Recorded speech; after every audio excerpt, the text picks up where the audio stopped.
Topic is angle of friction. Now what is the angle of friction? Angle of friction, it is the angle between the normal reaction and the resultant force, that is called angle of friction. It is also called limiting angle of friction. What it means there by it? It means, suppose we have a body. The weight of body is acting in downward direction.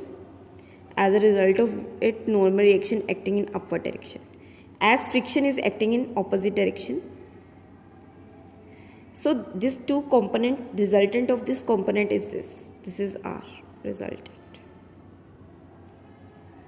So angle between this resultant R and normal reaction N, this is theta.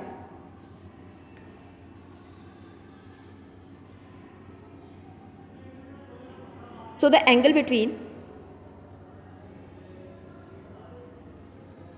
suppose we have a body, weight acting in downward direction, normal reaction acting in upward direction,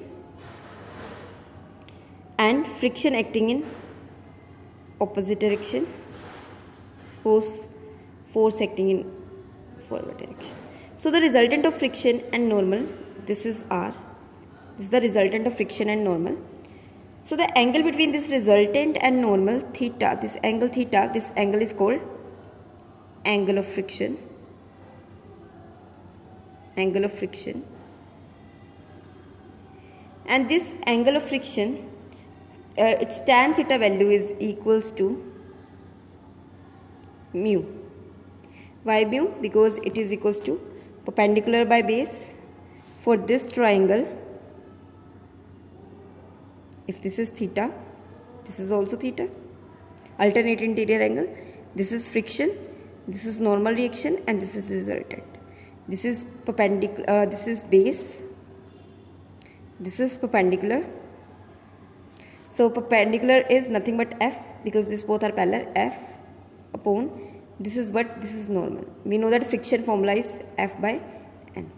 So it's actually limiting friction, limiting coefficient friction, mu s. So this is the formula for angle of friction. This is the formula for angle of friction.